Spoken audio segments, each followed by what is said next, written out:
Hey, everybody. Good morning and hello and welcome in on this Thursday. It is Longshore McKnight, presented by Bud Light. Easy to drink, easy to enjoy.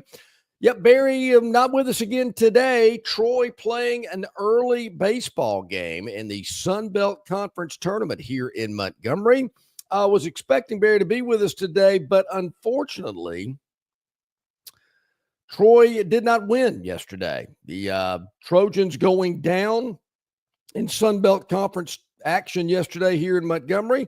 Old Dominion beat the Trojans 4-2 yesterday, meaning that the Trojans have got to play early again today at Riverwalk Stadium, an early 9 a.m. game in which will pit the Troy Trojans against North Texas at 9 o'clock this morning, a little less than 2 hours from right now.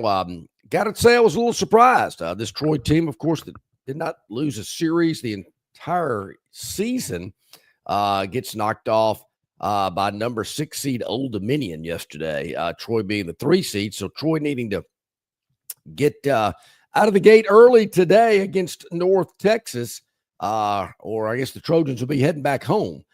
So we'll keep you up to date on that as we get closer. But Barry handling the play-by-play duties for Troy baseball today, as he has done for so many years and does a fabulous job doing that.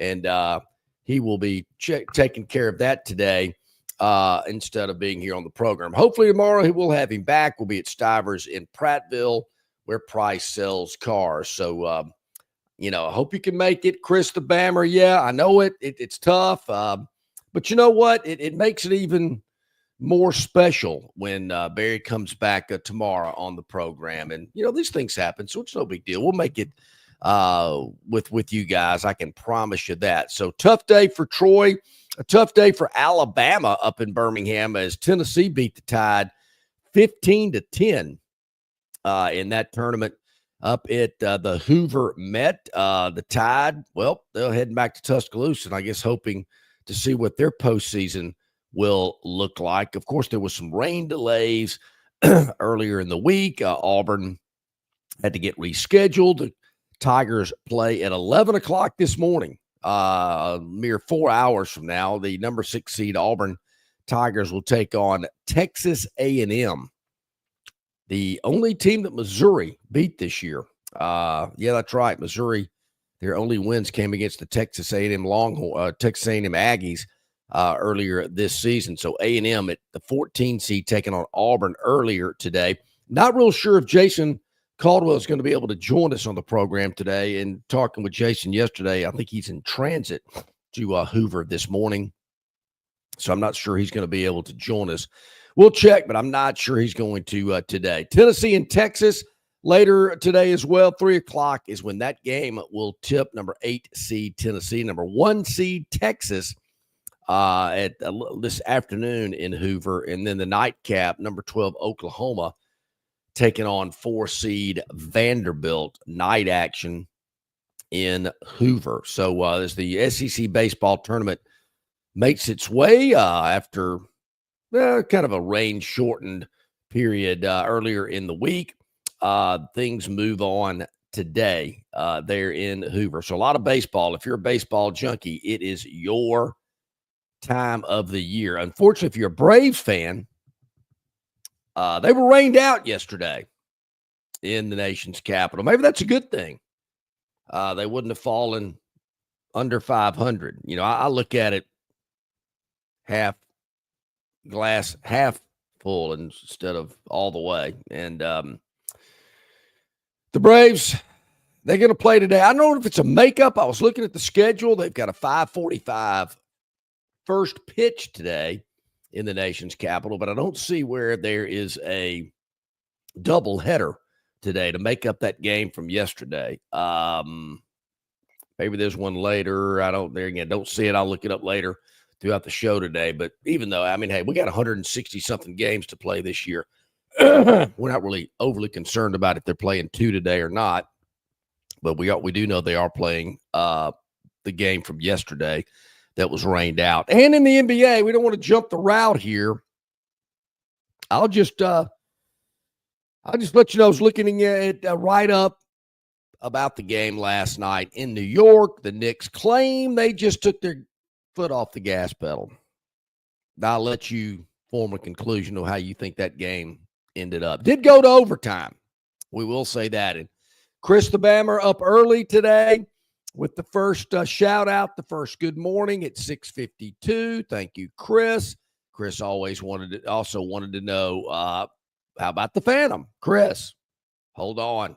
Tap the brake. We're gonna get there, Chris. We've got some pacing we have to utilize here on the program, which is a 2-hour show. So we will definitely get to that, Chris, but we certainly appreciate you inquiring about that. Of course, yeah, we've mentioned Barry with Troy baseball today, early game down at Riverwalk Stadium in Montgomery. So if you're in the Montgomery area vicinity and you want to go check out a little college baseball tournament action, I highly recommend you head down. The weather's great, man. I stepped outside today to see if the cat was around, and I thought, wow, it is really nice out there today.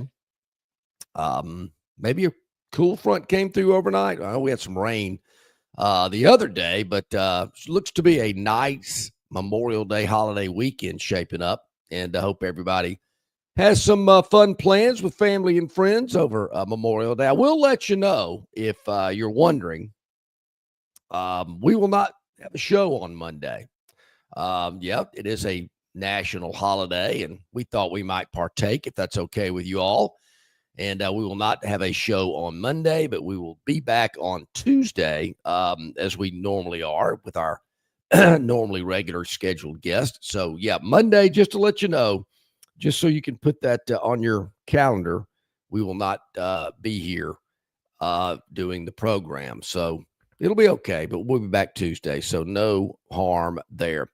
But of course, obviously, college baseball is dominating the state sports scene with the SEC tournament, the Sun Belt tournament, all those kind of good things. But obviously, there is a lot of other sports action to talk about today as well, particularly football. And I'm sure when Rodney Orr joins us, brought to you exclusively by the Destin Connection Seafood Market, that we will talk a lot about football as well as baseball too.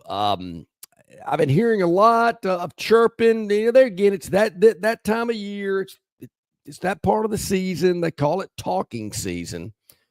And, hearing a lot about both Auburn and Alabama's team, that after 2 really good recruiting years and a third on the way, how this Auburn team should change and adapt and be better than previous seasons.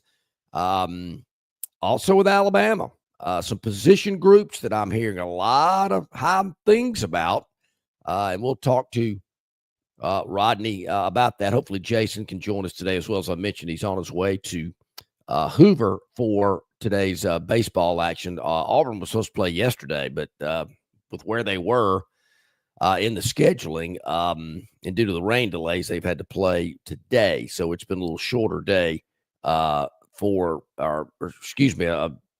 the schedule's gotten compressed for Auburn, and they've had to move on and play a lot quicker.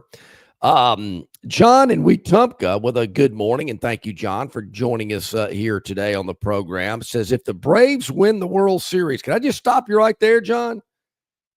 Okay, I'll read it all. If the Braves win the World Series, you will say, so what? Can you do it 2 in a row? That proves you're really good. John, that's an interesting question. I look at it this way, and the Braves, of course, have won multiple World Series. They've just never done it in back-to-back years. Flash in the pan, scheduling luck, injury luck, whatever it may have been. David Justice closing his eyes and swinging for the hips, and it goes over against Cleveland. We all know that story. I look at it kind of like Masters champions that have only won it once, like Larry Mize chips in against Greg Norman. I mean, did he really win the Masters, or did he just get lucky? I guess he did. He's got a green jacket. He goes to the champions dinner and all that kind of stuff. But, to me, if I was a professional golfer and won the Masters, and that's the only major I had won, I feel like my career would be incomplete. I mean, hey, I know it's tough to win a major, PGA, US Open, Masters, British. It's tough. And that's how you're measured. I think it's the same way, with really good quarterbacks. Did you win the Super Bowl? I mean, Jim Kelly never won the Super Bowl. He's a pretty good quarterback, but he's thought of differently. Dan Marino, one of my favorites, never won a Super Bowl. Thought of differently. Drew Brees won a Super Bowl, but is he thought of like Tom Brady and Troy Aikman? Joe Montana? Probably not. But he won a Super Bowl. And that was big. There's been several other quarterbacks that have done the same thing. Won that single Super Bowl. But back-to-back kind of puts a little more oomph on it, John. A little more stamp on it. A little bit more seniority, if you will.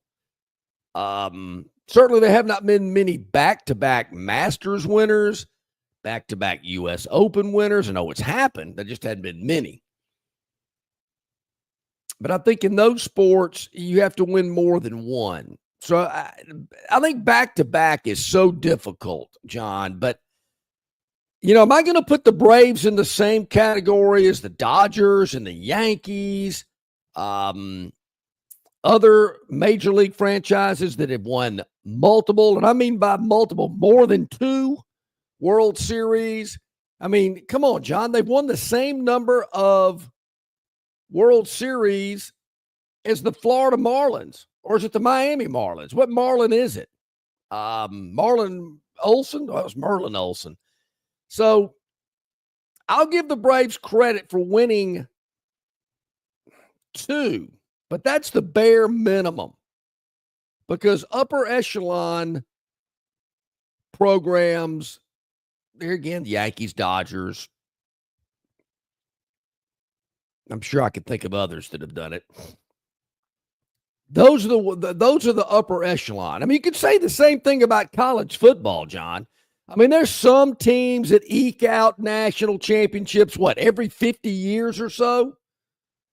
And then there are other programs that are consistently raising national championship trophies, I don't know, sometimes back-to-back. Sometimes, 6 within a 17-year period. So there's a difference. But, John, that's a great point you bring up here early this morning, and how we could really expand on it, not just from the – see, everything starts with the Braves.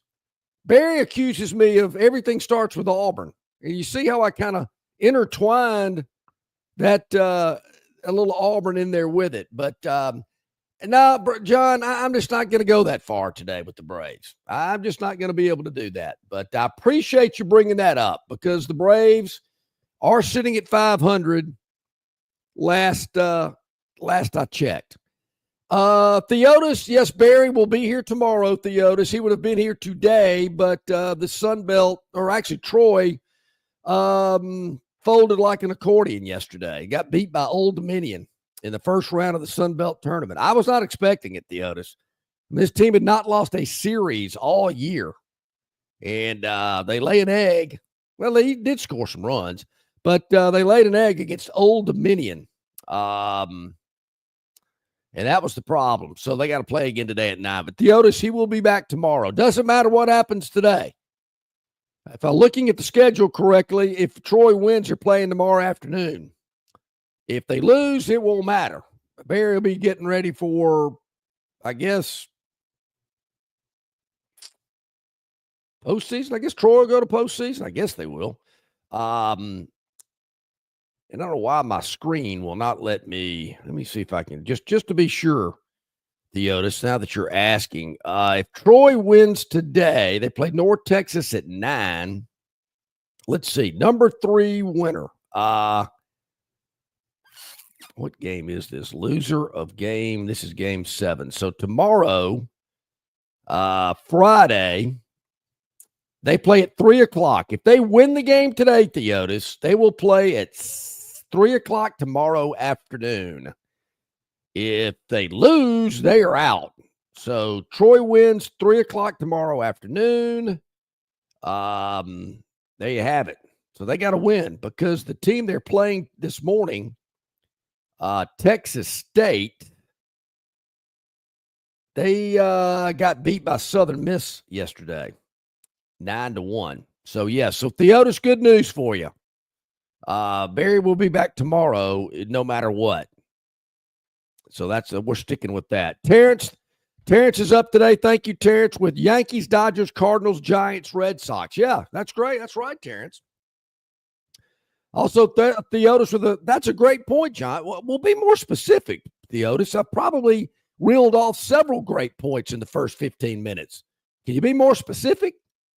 What point exactly was it, Theotis? I'd appreciate that. And John, before we go to break, let's see what he's got coming back. John says, don't compare baseball to golfers.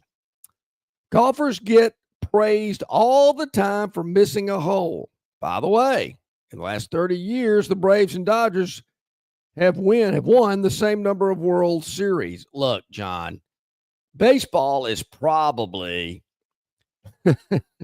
thank you, Theotis. Look, John, baseball has been around since the beginning of time. I mean, come on. This sport has a history that goes back a long way. But if you just want to talk about from 1966 on, when the Braves came to Atlanta, we can start there if you want to. I don't think they have the same number of World Series from that standpoint. But okay, I'll play your game if that's what you want to play. But I would say with the talent and the money and the resources that the Atlanta Braves have had specifically since around the early 90s when they went from worst to first, and nobody gave a rat's ass about the Braves. Could care less. 4,000 people would show up at Fulton County to watch them on WTCG or TBS or whatever it was way back then. Then they got good, and everybody became a Braves fan. Came out of the woodwork. Hey, you got to go through the thick and the thin. But, John, always, thank you for the comment, as always. And you can get in on the comments as well. It's our River Region Straw chat line. It's up right now. You can chat and be a part of the program at your convenience. You can also email Longshore McKnight at gmail.com via our Marguerite's Exquisite Jewelry email inbox. We always appreciate that communication as well. When we return from our first break of the day, Gurn Sr., he's back. He wants more. He just cannot get enough airtime here on Longshore McKnight. We're going to check in with Gurn. I'm still going to double check with Jason. I'm not real sure. I don't think he can join us, but I'm going to text him during the break just to make sure. Also, Rodney Orr, the Tider Insider, sponsored by the Destin Connection Seafood Market, the freshest seafood direct from the Gulf of America, delivered daily for the freshest seafood available here in the River Region. Also, we're going to go out down to Greenville. Brian Reynolds, the director of golf at RTJ Cambrian Ridge. He's the host for the Big C tournament coming up in a couple of weeks, and he'll talk about that, but also wants to invite you to come down and enjoy that world-class golf that they have there for you at Cambrian Ridge. All right, Thursday's underway. We love to chat with you on the chat line, email inbox, any thoughts and opinions you've got. We got a lot coming up for you here on the program today. And as always, we want to remind you, we're in association with our good friends at Yellowhammer News. Check it out, yellowhammernews.com. And you can check out all the news, politics, lifestyle, sports. It's right there for you. And, of course, Longshore and McKnight are there at Yellowhammer News. You can watch the show. There's a write-up about the show each and every afternoon. And we really appreciate our association with those good folks. Also, you can check us out on YouTube, Facebook, X, Instagram, Spotify. We're all over the place. And we really appreciate you hitting that like button, hit that subscribe button. Really helps us out. And it gets you all of the information, instant notifications. No, it does not cost anything to subscribe. You're just on top of everything that we do here at Longshore and McKnight. Quick timeout, back with more. Thursday's on a roll. Let's keep it going. This is Longshore McKnight, presented by Bud Light. Located just 8 miles north of Alabama's state capital, Capitol Hill features 3 18-hole championship courses. With more than 1,500 acres of golf and nature, the pure magnitude of this facility is amazing and allows each course to be drastically different from the others. Capitol Hill also features an innovative 360-degree driving range 400 yards in diameter. Capitol Hill offers a fully stocked pro shop with the latest equipment and apparel. Great food and beverages in the clubhouse can be enjoyed both before and after your round. Get your group together and hit the trail. Go to rtjgolf.com/Capitol Hill for tee times and more information. The following is a message from the Bud Light Party. This Memorial Day, America will be using 82 metric tons of sunscreen. And around 2 p.m., Uncle Dave's going to ask you to help him reapply. So make sure you're holding on to an ice-cold Bud Light, because holding on to a beer might be the only thing saving you from a palm full of back hairs. This message approved by the Bud Light Party. Raise one to right now. Enjoy responsibly. Bud Light Beer, AB, St. Louis, Missouri. You're not buying sticks, stems, and pine cones. You're buying premium long-diddle pine straw from River Region Straw. Kenny and his staff have access to the best pine straw in the River region, full of color that will last all season long. Kenny has locations in Montgomery, Prattville, and Auburn, and no order is too big or too small, from a few bales to an 18-wheeler trailer load. Pickup is available, or your order can be delivered. They can even spread your pine straw if you like. So call or text Kenny today, 669-5959. That's 669-5959 for all of your pine straw needs. Hey, I want to remind everybody, our good friends at Mosquito Authority can rid your property of all of those pesky mosquitoes.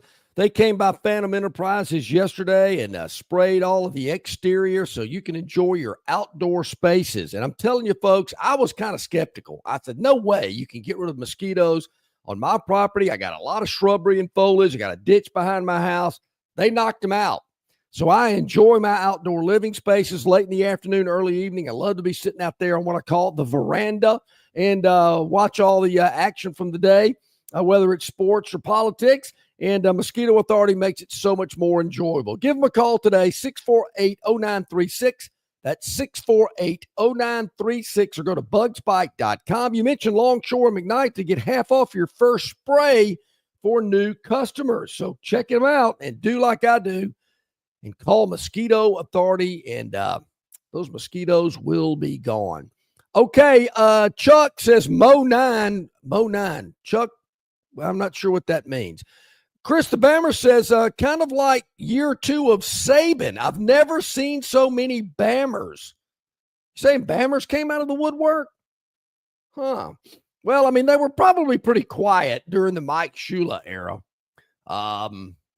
But they did add some more seats to Bryant Denny, so you might be onto something there, Chris. I don't know.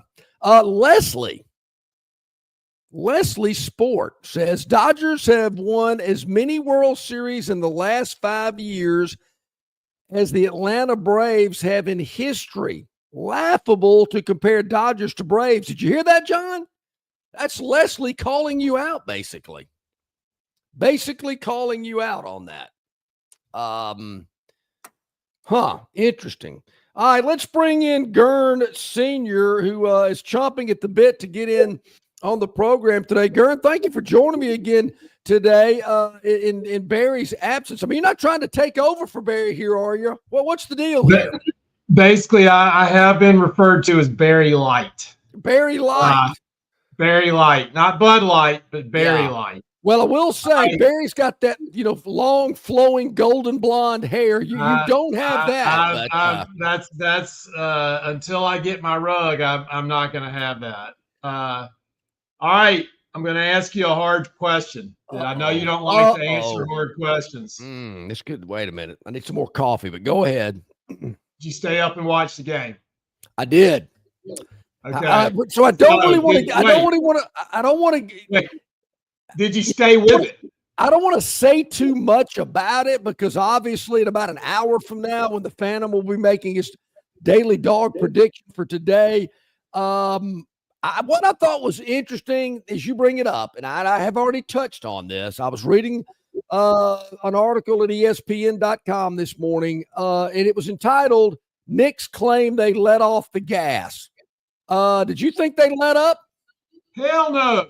If they let off the gas, there's several things that you could have looked at that game. I have coached probably 200 Pee Wee games in my life.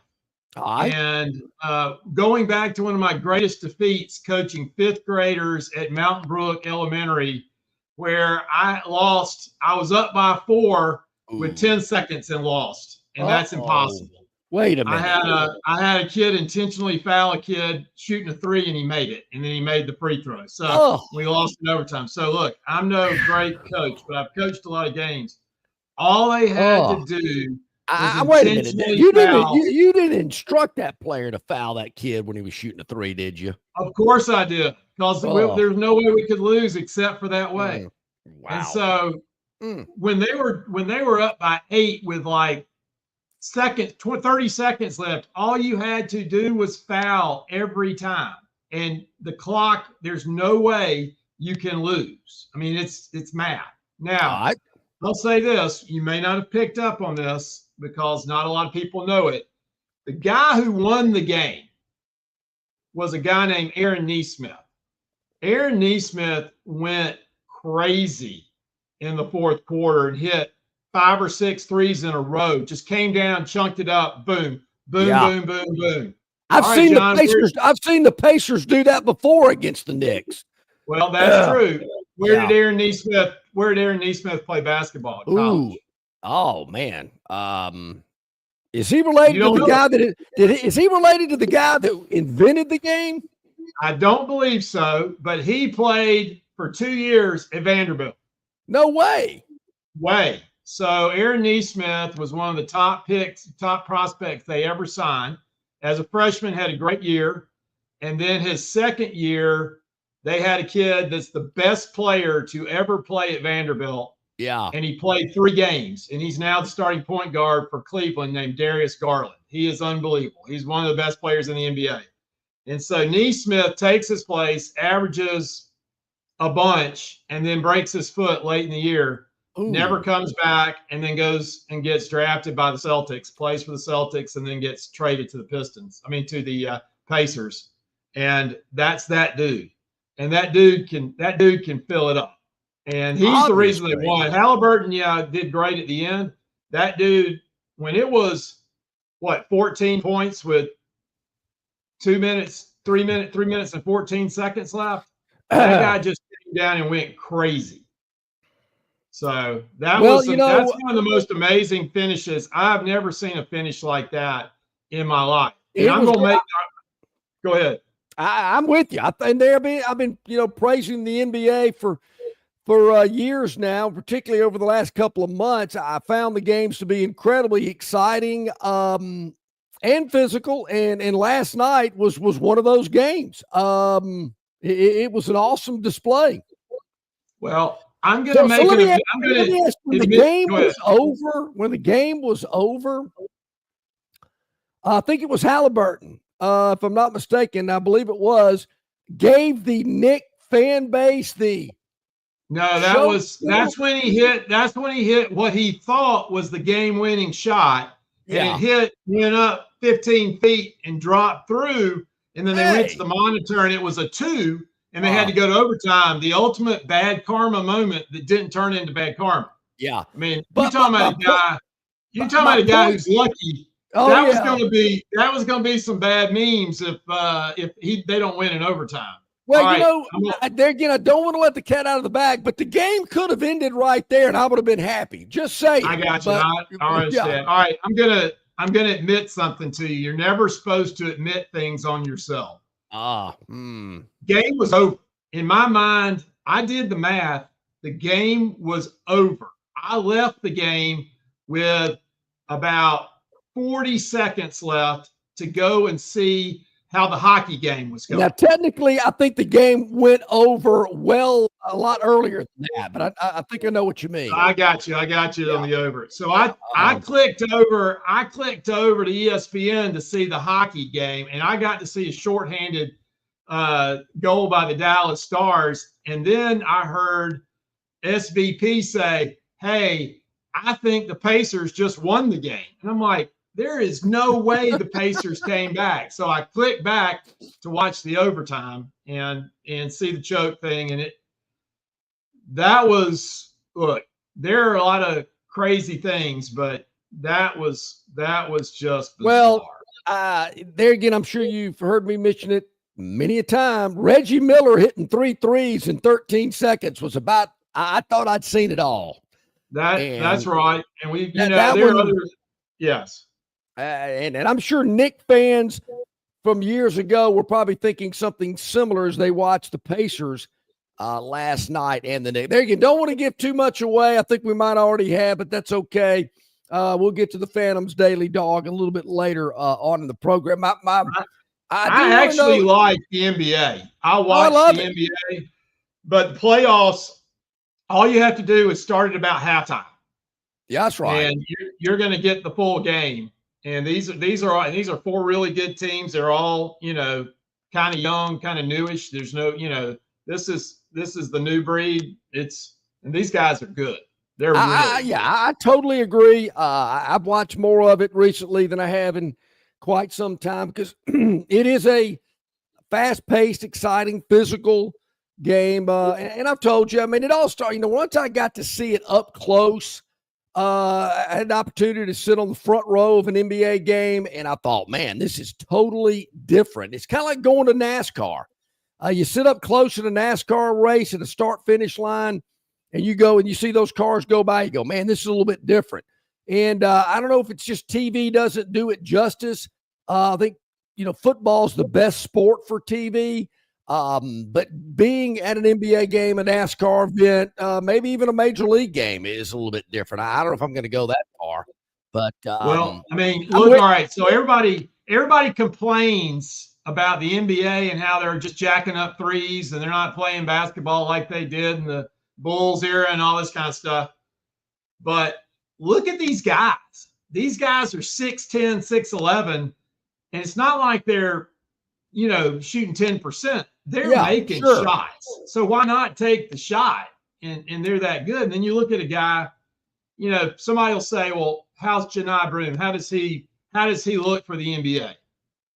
If he plays meaningful minutes in the NBA, it'll be interesting because his game does not translate to what the NBA is now. Gurn, it's interesting. He's a great college player. I mean, probably one of the, he's a great college player, but his game is like the old time game. And there's, good luck. I heard some conversation about Janai Broom. I believe it was what's today? Thursday. Maybe it was earlier this week about how he's just not impressing the NBA scouts. That they're thinking this guy, he might be like, in the 50s being picked because his game just doesn't really translate well to the NBA. That might surprise a lot of casual basketball fans, might surprise a lot of Auburn fans. We'll have to wait and see. But I'm hearing, like you said, Janai Broom's probably future in the NBA is not great. I think he ends up G League, and I think he plays a lot in the G League, and he probably makes a roster. And he's a hell of a player. That's why he came back, because he probably is going to make more money in college than he did in the pros. Sure. So he's a second round pick. What about Mark Sears in the NBA? Everybody says he translates to Jalen Brunson. Jalen Brunson is special. I mean, that guy is special. So is there a chance he could? Sure. But he's got to work harder than he's ever worked in his life, because Jalen Brunson has worked hard since he left Villanova to be who he is. And nobody really remembers Jalen Brunson was a damn good player for the Dallas Mavericks. And he left, shockingly left, to go to the Knicks. and it's absolutely paid off. So, the freshman, Phylon that left Alabama. Right. All right. Let me ask you this question. What about his future in the NBA? Let me ask you this question. This is one I think about. Who's better, Phylon or Pettiford? Auburn, both freshmen. The Auburn freshman that's in, they're both getting looked at by the NBA. Pettiford was a 6-man. Phylon started most of the year. They're both kind of in the same boat. They're both second roundish looking, early second roundish, they say. Should they come back? Should they not? I think they could. I think they personally could make more money coming back and not being under a second round contract. Maybe get into the first round, but I tell you who's damn good is Pettiford. He's the guy. Yeah.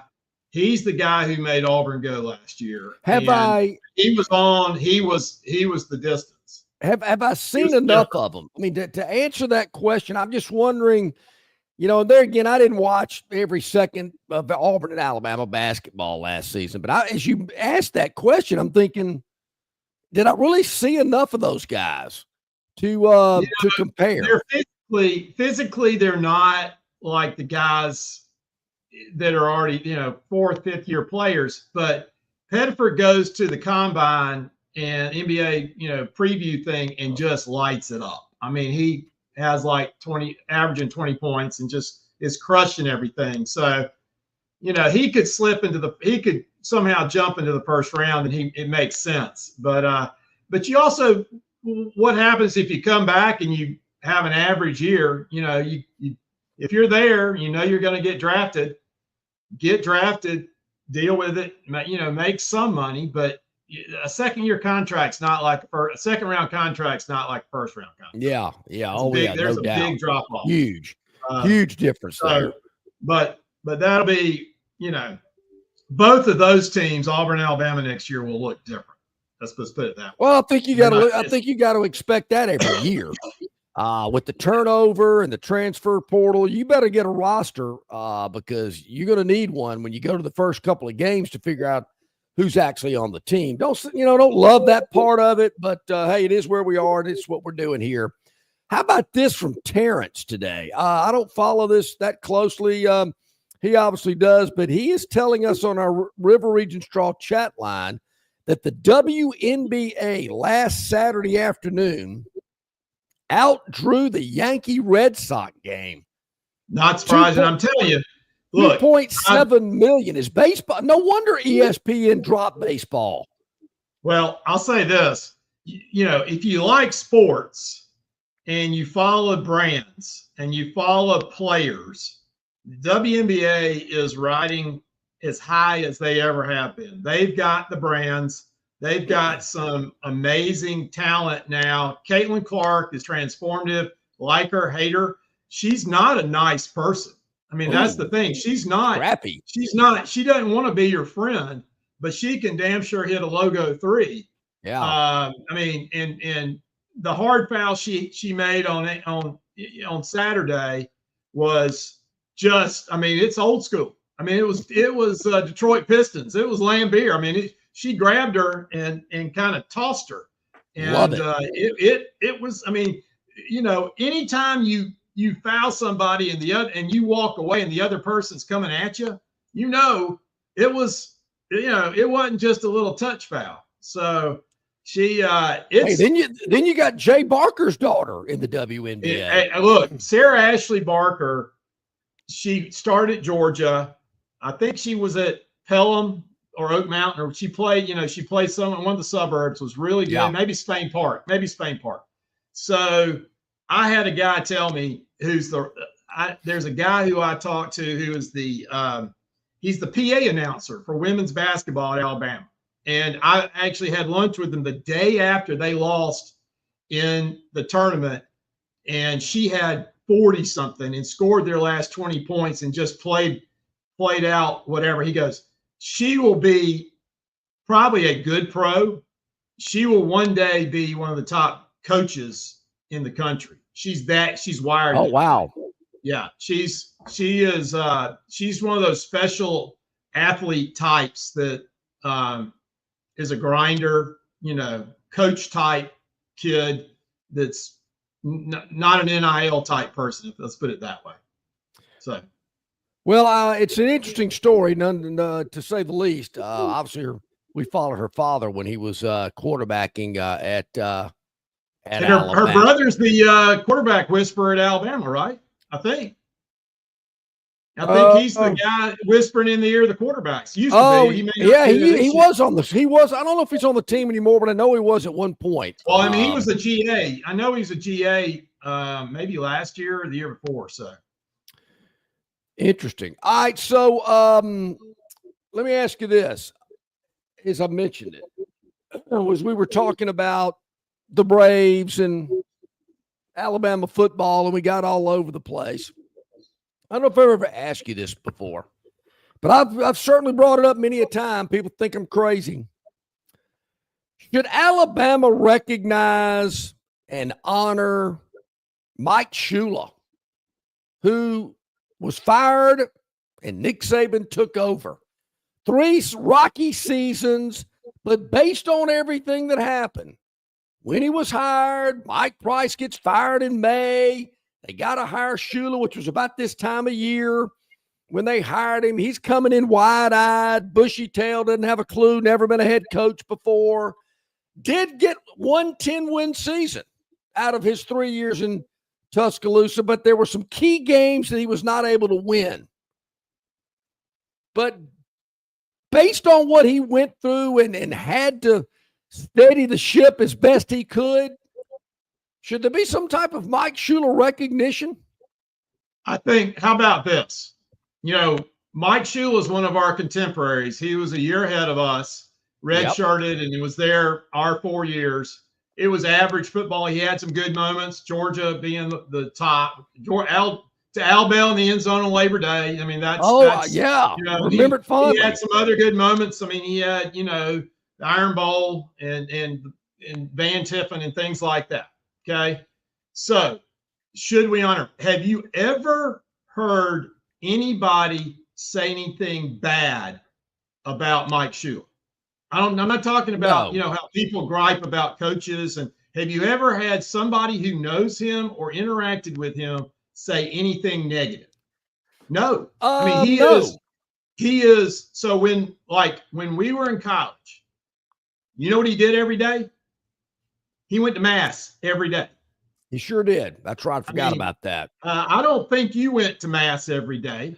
I didn't, but I did have him in a biology lab. Well, yeah. Well, you see him walking across campus, but he and he is always, and look, his father's a legend. His brother was, I think, the coach at Dartmouth. He's, they are the top grade football people. And it goes to tell you, he's still there. Oh, he's is he South Carolina now? Is that he is the offensive coordinator, I believe, for the He's Lenora Sellers guy, and he's been with the Jags. He's been everywhere, and he's still out there, and he shouldn't get crapped on by Alabama people. I mean, well, I'm with you. I totally agree. I'm sure it was extremely difficult for Mal Moore to fire him. I don't know if Mal knew that going in. I'm hiring this guy to fire him. I don't believe he can make it. Maybe he will, maybe he won't. But for Mal to do that, I'm sure was extremely difficult. And Mike's father, Don, was very vocal about it. He didn't like how it went down. I get it. It's a tough business. Don Shula, as far as I can remember, Don Shula never got fired. Didn't he leave Baltimore to take the Miami job? Miami hired him away from Baltimore. So, maybe he didn't know what getting fired was about. But be that as it may, then, all the stars aligned and Mal was able to get Saban to come. And, however that played out to me is a miracle in its own right. But, Alabama did play South Carolina last year in Tuscaloosa. Shula was there. I remember, there were photos of him shaking hands of some people that, he remembered from his time in Tuscaloosa.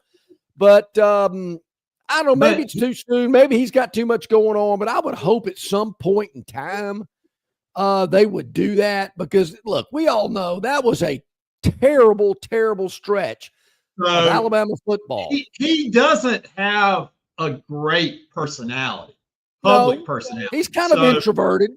Yeah, that's you know what it takes to be a high-profile head coach in the SEC. You've got to have that persona, and he didn't have it. Whatever it is, he didn't have it as a head coach. I get it. But he knows X's and O's. Obviously knows X's and O's. Yeah. When he was this close to getting Tim Tebow to commit to Alabama, allegedly. I will tell you this, though, Gurn. Last time I saw Mike, I am getting on the train at Hartsfield-Jackson.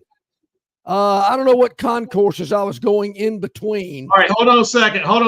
I know you can say exactly what they say on the train. What does it say on the train? Please step back. I know you know this by heart. What is it? Yeah, I used to, but the doors are about to close, and the maps and signs in this vehicle match the station colors. Please move to the center of the vehicle and away from the doors. Yeah. But they've got a new voice. It's a totally new voice. And I saw a clip of how they auditioned people to do the voice tracking for the instructions for riding the train at Hartsfield. But anyway, I'm on it. The doors are about to close, and bam, here walks in Mike Shula with his Jacksonville Jags gear on. He was an assistant for the Jags. I mean, this guy's been around. He's coached about every team in the NFL, I believe. But he walked on. He saw me. I saw him. We made eye contact. He knew me, but he didn't know my name. And hey, no problem. I've been there before. So it was a hey buddy. It was a hey buddy moment. It was, but I knew him. So I said, hey, Mike. Well, it's a reverse. We call that a reverse hey buddy moment. Yeah, reverse hey buddy moment. I knew his name. He didn't know mine. He just knew that he had seen me and I'd interviewed him and this, that, and the other. But anyway, we chatted for a minute and had my children with me. I think we were going to Disney World or something. So this was the girls were younger, obviously, but he was very nice. And we chatted all the way from concourse A to B or whatever our gate was at. But that's the last that I saw of Mike Shula. All right, I got something on my mind I got to get off. Is that, and I don't think it's been discussed. I don't think y'all talked about it this week. There is a sporting event about to happen involving the University of Alabama that, if it goes in Alabama's favor, probably will be the greatest upset in the history of Alabama sports. Hold that thought. We need to take another quick break. Take a break. Let's talk about it. Yeah, that's called a tease in the business. That's what we call a tease. That's right. Has teased the audience here today. Barry with Troy Baseball. Gurn Sr.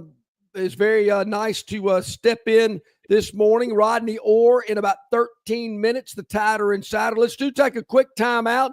This is Longshore McKnight presented by Bud Light. Make sure you stock up on plenty of Bud Light for the upcoming Memorial Day holiday weekend. Ice cold Bud Light makes Memorial Day even better. Back with more right after this. Ford announces employee pricing on every new 24 and most new 25 Fords, and only at Stivers Ford in Montgomery, up to $5,000 below employee pricing, plus no payments for 90 days. From America, for America, at Stivers Ford in Montgomery, home of America's best-selling truck for nearly 50 years in a row, the F-150, with hundreds to choose from. The Ford Escape, the Ford Edge, and the Ford Bronco, all priced at thousands below invoice. And pack up the crew in a Ford Expedition or a Ford Explorer for the beach, the lake, or the big game. It's all at Stivers Ford in Montgomery, where price sells cars. Phoenix Physical Therapy is ready to help patients recover, recharge, and rise. They develop a customized therapy plan for each patient to get them back to enjoying their favorite activities. Their experienced team is committed to providing exceptional care in a professional environment. Whether you're looking to prevent or treat an injury, recover from a recent illness, or recuperate from surgery, schedule an appointment with our clinic and take advantage of our physical therapy, athletic training, workers' comp, and employer solutions service. Experience elevated physical therapy today. Call Phoenix Physical Therapy at 239-9316. That's 239-9316. All guests of Longshore McKnight appear on the City of Montgomery guest hotline.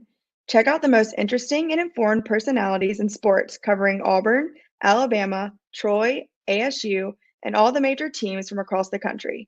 John and Barry have the best guests brought to you by the City of Montgomery. To find out everything you need to know that is going on in the capital city, check out montgomeryal.gov. That's montgomeryal.gov, the capital of dreams. All right, a couple of minutes, well, about 10 or so until the top of the hour. I will tell you, Gurn, getting a lot of positive feedback on the River Region Straw VIP text line. They want to know, can you do this weekly? They're loving it. They said, what is this guy, Rain Man? He's got more knowledge than anybody you've ever had on the show before. I'm an excellent driver. Wapner. Obviously so. Obviously so, yeah. All right, so you teased the audience before the last break about something that, was it the University of Alabama has a chance to do, you said? So, John, in the history of my sportsdom as a fan, the greatest upset I ever watched in real time, I think I watched it on HBO, actually, was in I was in law school. It was either 88 or 89. Can I take a guess? 90. It was in Tokyo. Buster Douglas, Iron Mike Tyson. James Buster Douglas yes. from Ohio, maybe somewhere in Ohio, beat Mike Tyson. Mike Tyson. And it was that to me, I mean, obviously that's the greatest upset in the history of all sports. There's a 30 for 30 on it. It's really good. And so this is colossal on Friday. I think it's at 4 on ESPN2. Alabama plays Oklahoma in softball at Oklahoma. Ooh. Oklahoma's going for their fifth straight, maybe five straight or six straight. Do we need the thumb? I mean, is it, as I think Tuberville put a trademark on that, I think. Governor Tuberville put a trademark on the thumb. Maybe that's going to be his campaign, elect the thumb. Elect the thumb. Yeah. But there's an interesting twist to this. I mean, Oklahoma is as dominant a program as there has ever been in any sport. I mean, they have just crushed it the last 4 or 5 years. And even before, and then coming into the SEC, both Texas and Oklahoma just made the SEC the dominant conference. But Bama beat Oklahoma in Tuscaloosa 2 out of 3 this year, which was shocking. Okay. And so you never know. Okay, so but they're playing in Norman.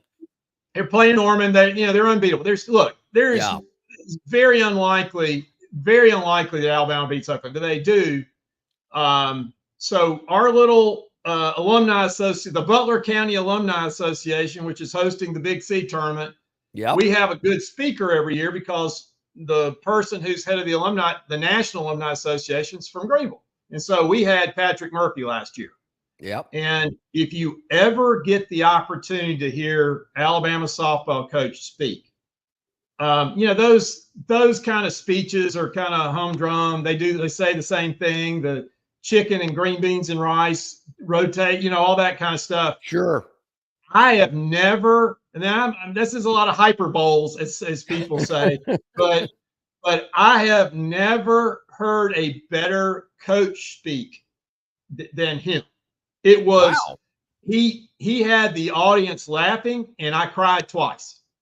I mean, it was that special. I mean, so he had last year. This is kind of an interesting story. Last year on July 4th, he's flying back from somewhere, and he's in the Denver airport, and he sees the pilot and the crew come through, and he comes up to the guy and says, "Hey, it's July 4th." And he says, "Hey, thank you for working on July 4th." And the pilot looks at him and says, "You're welcome, Coach Murphy." And he kind of goes, "Wow." He goes, "Yeah." He said, "My wife is," they came and talked to him during the flight. He says, "My wife is an Alabama grad and a big fan of the softball program. And we watch every time we can watch you, we do." And he's like, "Wow, that's just weird." And he said, "You know what? Next season, we're playing Oklahoma in Tuscaloosa. And I've got 2 tickets for y'all to come. Just let me know." And so that was pretty cool. No kidding. That is pretty cool. I've always been a big Patrick Murphy fan. Many years ago, he gets thrown out of a game. I'm thinking, if a softball coach can get thrown out of a game for arguing balls and strikes, I'm in. He's my guy. So how do you say, well, how could he make you cry? I mean, what kind of story could he tell?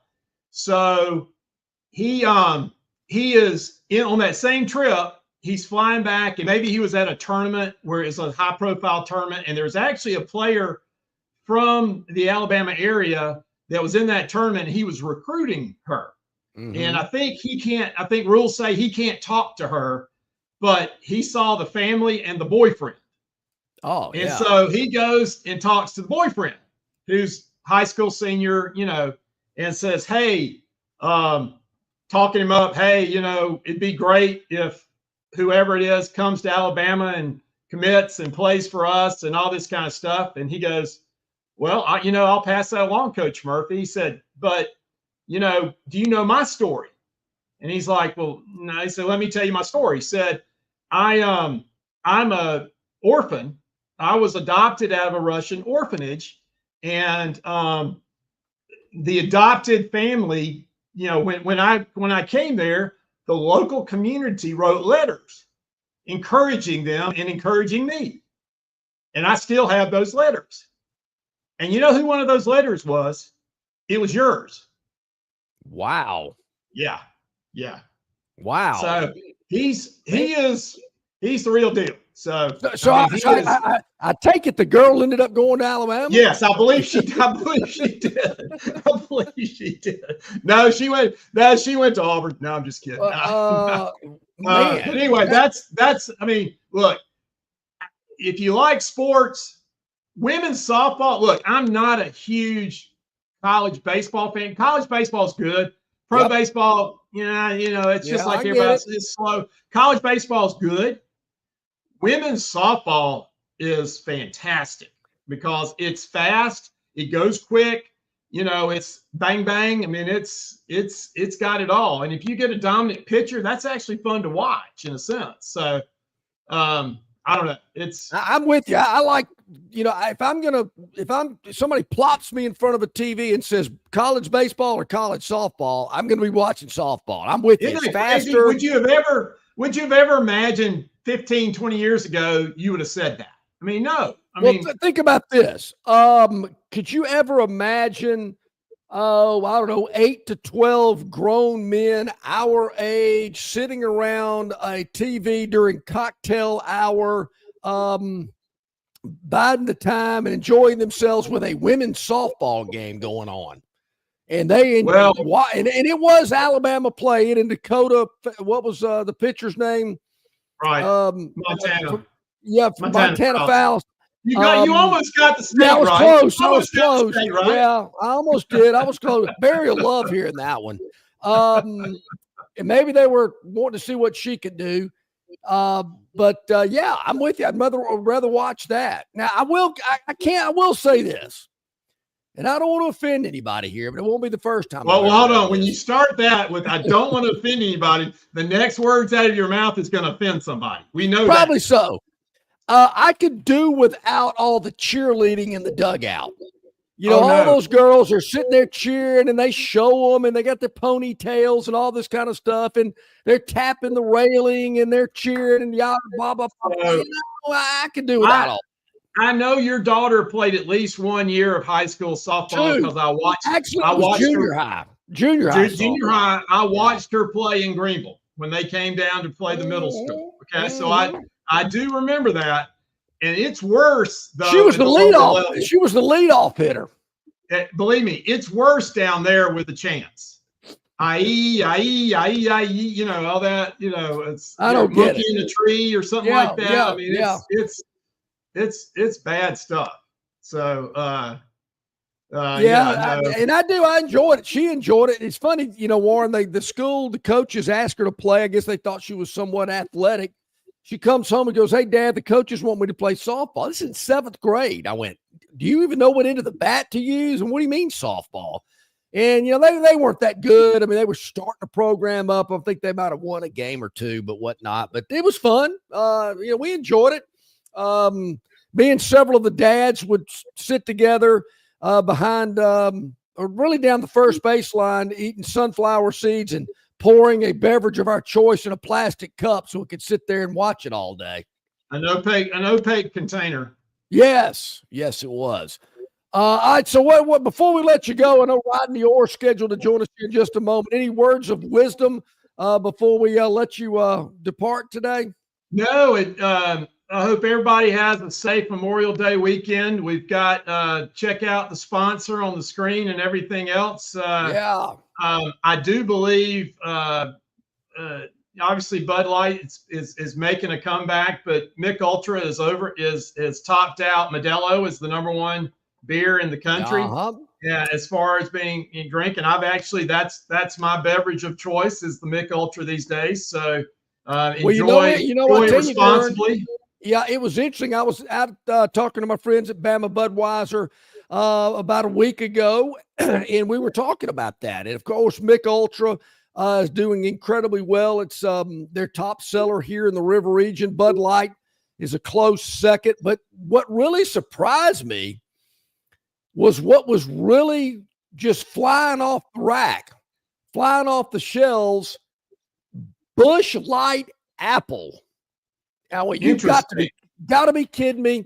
They only do it during certain times of year, but they really use Washington apples, and that's why they can only have it for certain periods of time because they only get so many apples to use.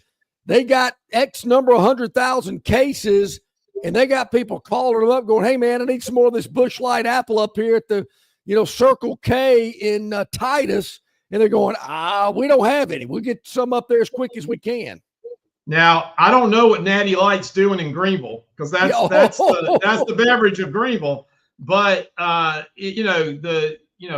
flavored stuff is huge. Crown Royal, all the flavored Crown Royals are outselling the regular Crown Royal like 2 to 1. Sure. So yeah, I guess we can talk about liquor on the sure internet. I think we're okay. I think FCC we had some restrictions, but I think you can actually you can actually drink it in this format. If you're doing a commercial about liquor, you cannot actually. It's called the Shane Gillis Post Malone. The beer exactly commercial. Right. I never knew that. We learn something new every day. Commercials can be educational as well, right? No kidding. So, you're exactly right. Everybody have a great Memorial Day, and y'all have a great rest of the show and week, and always fun coming on. We greatly appreciate it. Gurn Sr. Jumping on today with us. Barry, of course, doing Troy baseball. Let's take a quick timeout, top of the hour. I know Rodney Orr is in the green room ready to jump on with us today. Got a lot to talk with Rodney Orr about, presented exclusively by the Destin Connection Seafood Market. Fresh seafood direct from the Gulf of America. Arriving daily at 3750 Norman Bridge Road. Call ahead. Your order will be ready for pickup. 288-4272. Back with more. Rodney Orr joins me right after this. Why Hands? At Hands Heating and Air, you get this area's highest ranked service provider with 24-hour repair service, no overtime charges, and their same-day service guarantee. Plus, instead of other companies' 30-day repair warranty, Hands gives you a 3-year repair warranty. Hands Heating and Air is here for you 24/7, 365. And service is not just something they do, it's their way of operating, for you in mind. All of Hands employees are trained to adhere to this standard. They work hard to ensure that this standard is maintained, and they are constantly looking for new ways to better serve you. Call Hands Heating and Air today at 508-5382. That's 508-5382, or find them on the web at 834hands.com. The following is a message from the Bud Light Party. This Memorial Day, America will be using 82 metric tons of sunscreen. And around 2 p.m., Uncle Dave's gonna ask you to help him reapply. So make sure you're holding on to an ice-cold Bud Light, because holding on to a beer might be the only thing saving you from a palm full of back hairs. This message approved by the Bud Light Party. Raise one to right now. Enjoy responsibly. Bud Light Beer, AB, St. Louis, Missouri. The Destin Connection Seafood Market offers the freshest seafood direct from the Gulf of Mexico with deliveries daily. Snapper, grouper, pompano, flounder, copia, along with medium, large, and jumbo shrimp, hand-picked crab meat, and chucked oysters. They can even cook your order for easy, quick pickup. The Destin Connection can make a po' boy with any of their seafood items that folks in New Orleans rave about. Go by and see them at 3750 Norman Bridge Road or call 288-4272 for pickup orders.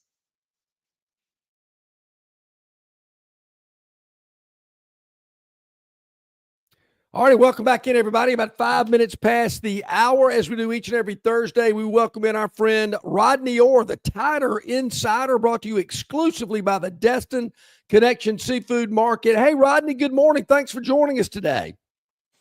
Good morning, John. How are you? We are doing great. Berries with Troy baseball this morning. The Trojans, unfortunately got beat yesterday in round one of the Sun Belt tournament, which is being played here in Montgomery at Riverwalk Stadium. So they had to play again at 9 o'clock. So he's been busy with that. So he's not with us today, but he sends his best. Rodney, right out of the gate, I was thinking about this earlier in the week. I've heard a lot of people talking about it. I know it's talking season and whatnot, and the coaches are kind of making the circuit around golf tournaments and groups and things of that nature. But right now I'm hearing a lot of positives about this Alabama football team, and I think it's starting really in the locker room, on the practice field. I was watching the segment on SEC Network earlier this week, All In. But these guys have a bad taste in their mouth about the way they finished at 9-4. Just seems to be a totally different attitude. And we know going into year two, year one's tough on a new coaching staff and a new program and all that deal. And these players and coaches kind of know one another, know what to expect. But in saying all that, Rodney, are you picking up on that? Is this hype, or is year two going to be different under Kalen DeBoer? Well, listen, as you're asking that question, a lot of things are kind of running through my mind. And yeah, I agree with you. I mean, there has been a lot of positive vibes. And I think that's really, obviously, that's good. That's a positive. I mean, Sure. I think it started in the day after the loss to Michigan. And I think that's certainly a credit to the leadership of Kalen DeBoer to kind of rally his troops and say, look, my understanding, John, is he went into every area of that program and strength and conditioning, whatever it was, and said, listen, wasn't good enough. We've got to do a lot better. So I get that. That's great. And I have heard a ton of positive things, a lot of positive vibes, obviously, from the off-season program or the fourth quarter program into spring practice. And now there seems to be a lot of positive vibes. I mean, it really does seem that there is a good chemistry that is developing. With that said, my concern, John, is you don't have to tell us about it. Mm-hmm. I mean, you got to go out on the field and do it. I understand. We understand 9-4 is not really good, but I kind of have a little bit of. I remember some of Saban's teams. I remember, if you remember, in 2008 when they didn't finish, they lost to Florida, then they lost to Utah in a game that they really didn't want to be there. But you knew that the focus was on Florida, but you didn't hear a lot of the chatter. And I mean, again, I'm not trying to be critical. I'm just saying it almost seems like this is kind of getting some of the interviews you're talking about. We're hungry. We're this. Yeah. We get it. You should be hungry, right? You Yep. should be hungry. So, I mean, on the one hand, I do think there's a lot of great vibes. On the other hand, I think, hey, just kind of keep it internally a little more. Yeah, I hear what you're saying, Rodney, because if you followed Alabama football as long as the two of us have, you don't normally hear that type stuff in the offseason. And granted, there's not a lot of off seasons that you're coming off a 9-4 year. It's been a while. But if they go to Tallahassee and lose, everybody's going to be talking. Sure. Everybody's going to be talking about, well, no, wait a minute. All summer long, you told us how things were different. John, 100%. We know this fan base, and that's exactly what's going to happen. And all of a sudden, what happens is, all that one game where you are at that point, you've lost credibility. And I mean, it doesn't mean you can't bounce back, but people turn on you. Yeah. Because they, like you said, I mean, all we heard was this hype about how we're going to do this and we're going to, we're hungry. We left so much on the field, and again, I do believe it's genuine. I do believe that the chemistry is genuine there, but I do kind of think, hey, let's don't talk about it. Let's go out and take care of business in that opener against FSU. And, we've got a lot of tough games over the course of the season, and let's just prove it out there on the field. Let me ask you this, Rodney. Do you see any comparisons with this team and Nick Saban's first team? And what I mean by that, there was always this talk about, Saban kind of needed to flush some of the bad apples out and get some of that off the team. And then you started seeing the success in year 2 and beyond. Do you get the sense that type of same flushing of the system, so to speak, happened, and now they kind of feel like they've really got their type player there in Tuscaloosa? Yeah, I think they're a lot closer to that, and I do think that. I do believe that. I do believe that, like I said, the chemistry is better. I think that the players that they have, a lot of those guys, now you got 2 full recruiting classes, basically, and I know Saban recruited the first class, but for the most part. But this class coming in, a lot of the portal guys that they brought in, and I haven't exactly counted up how many portal guys they have from the last 2 years right now. But so they have a large degree or number of the guys that they've brought in. So yeah, I do sense that. I do sense that there is more of a I don't see a player running around showing up in front of every camera. That is a positive. I think that's good. And I think that last year, frankly, and again, I'm not trying to knock on Jalen Milroe, but I thought that him running around and appearing in front of every camera that was available was a negative leading up to the season. Because guess what, John? It did the same thing that I referred to earlier. When things started going south, people started turning on him. But you were out there, you were going to see Aaron Judge, or you were going to see Michael Jordan, all of those things. So I thought that was kind of a negative. But yes, I do feel like that what you said is true. I do feel like that, it's more of a moving towards the direction that Kalen DeBoer wants to move this program. Yeah, I'm with you. I just get the sense kind of year 1 under Saban, they got that all, they're getting flushed out, and they kind of got their own system and own personnel and own way of doing things established. I get the sense that's where we're going, but there again, we got to see it on the field. Talk's cheap. You got to be able to deliver. 100%. Rodney, and that's a tough schedule in the SEC, John. Whoa. Because think about this: you open at FSU, and a couple of weeks later, 3 weeks later, so you're in Athens, Georgia. Think about that. So that's going to be a really tough September, or that first 4 games. You got Wisconsin mixed in there too. So you do.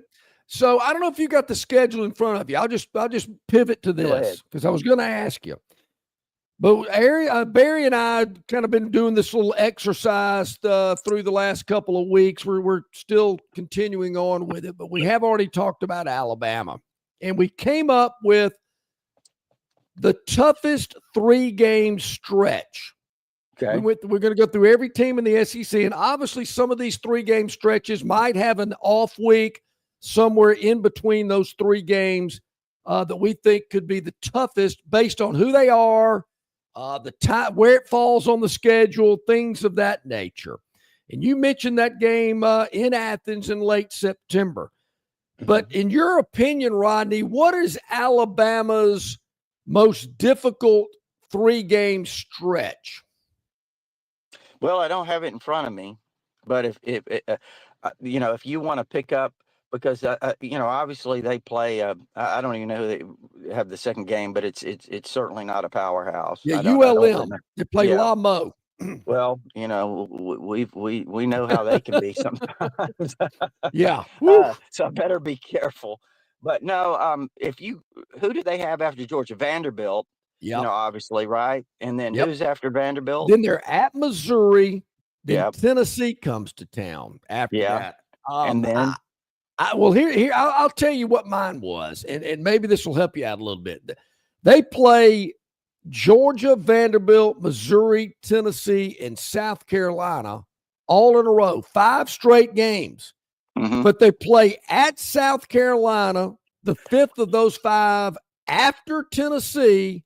Yeah. Then they've got LSU, and then they have Oklahoma. This is late October, early November. That was my 3-game stretch, Rodney, because I think South Carolina's that's one of those games they could kind of overlook. I think South Carolina's quarterback is electric. I think he's really good. I think there's a lot of confidence in Columbia. I think where that game falls on the schedule for Alabama is dangerous, knowing that LSU's up next. Oklahoma, of course, beat Alabama last year in Norman, and they've got a really good transfer quarterback coming in as well. To me, that's the 3-game stretch that could make or break Alabama. Yeah. What were those 3, John, leading up to South Carolina? There was 4 leading up to South Carolina. Okay. At Georgia, Vanderbilt, at Missouri, Tennessee at home, and then at South Carolina. That's a rough streak. And you made a point there. You said, hey, about Missouri or about South Carolina, you mentioned that knowing that LSU is up next. Of course, there is an off week before LSU, I think. Mm-hmm. There is. Right, but here's the key in what you said. You implied looking ahead to LSU, and that is a key, because that is what I think this season I'm going to really be watching the most is, okay, you beat Georgia and then you lay an egg against Vanderbilt. Yeah. You beat South Carolina and you really did not play well at Tennessee. You looked all out of sorts basically the whole game. You look like you're turning the corner against LSU, and you lay this huge egg against Oklahoma. You finish up on a great note by beating Auburn, and then you go and you face this decimated Michigan team, and you don't play very well. So I think the consistency of that, you cannot look ahead in the SEC. And I've said this, John, and I'm not trying to be critical, but the Pac-12 is not the SEC. And you've got to be ready every week. You're not going to play a doormat 2 or 3 weeks and then all of a sudden you get Oregon. No, you're going to play a team that can beat you every single week. The grind is there. And do I think Kalen DeBoer understands that? Something? Yeah, definitely. But I think going through the SEC one time is very helpful in that experience for a coaching staff. So what you said there really kind of got my attention is they've got to be focused each and every week. And that'll be, do you play to that standard every week? No doubt. And there again, I think they're going to go back to flushing the system. I get the sense they've kind of done that after year 1. I mean, a lot of people were trying to figure things out, figure personnel out, how people operated. I think they've got a better grasp on that. But you're right. Proof's in the pudding. We got to see it on the field of play. It's talking season, no doubt. How about it is Ryan talking Grubb, season. John? How about Ryan Grubb? The addition of Ryan Grubb. I mean, and again, it's nothing. Certainly not taken away from anything Nick Sheridan did, because there were, again, the challenges there were great. But I think the addition of Grubb adds some confidence, brings some more confidence. His track record, and he brings a different personality. I think that's something that really grabs my attention. Is he brings a personality that he's more close, maybe I'm not saying he's Saban in that way, but very maybe closer to that than what DeBoer is, and maybe even what Sheridan is. So I think that certainly could be helpful. Yeah, I think that's huge. I think, and I think maybe not only a comfort level between all of these coaches, particularly Grubbs and DeBoer, but just I think these guys. Last year, maybe the comfort level wasn't there. The trust level wasn't there. And I think that this year that we could certainly see that coming into play as well. Well, I think too, real quickly, John, I think too that they had so much going on last year. I mean, that transition period was no doubt. Their heads were swimming. So that's something that I think is also this year favorable for them as they, moving forward. Sure. Totally agree. Rodney, how is the wide receiver room going to be better this year? Because I'm hearing a lot about Alabama's wide receiving room is loaded. Well, I think, first of all, playing in a system that's going to allow them to get the ball. I mean, distribute the ball effectively, hopefully. Again, that'll go back to the quarterback. But I think, too, that Isaiah Horton, the transfer from Miami, is going to add a ton. And I think also we forget that Ryan Williams, people talk about, well, he was only 17 years old last year. Yeah, he was, but he also didn't go through spring practice. He got here in June, and he was kind of learning on the job last year. And what an incredible job he did. But at the same time, I think now, Jamarcus Shepard, who I think is one of the top 2 or 3 wide receiver coaches in America, I think developing him. And I understand that Ryan right now is down there training with Devontae Smith in Florida. So that can certainly be helpful, right? Sure. But I think the addition, Bernard's been in the system here or been at Alabama for a year.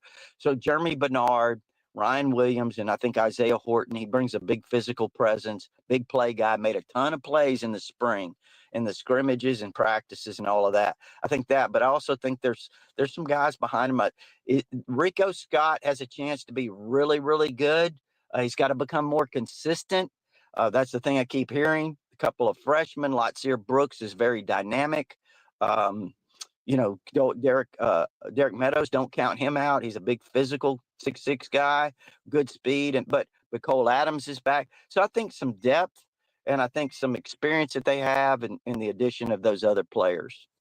Well, hearing a lot about it. That's last year, Rodney, we talked with you about it. It seems like Ryan Williams was the only receiver they had last year.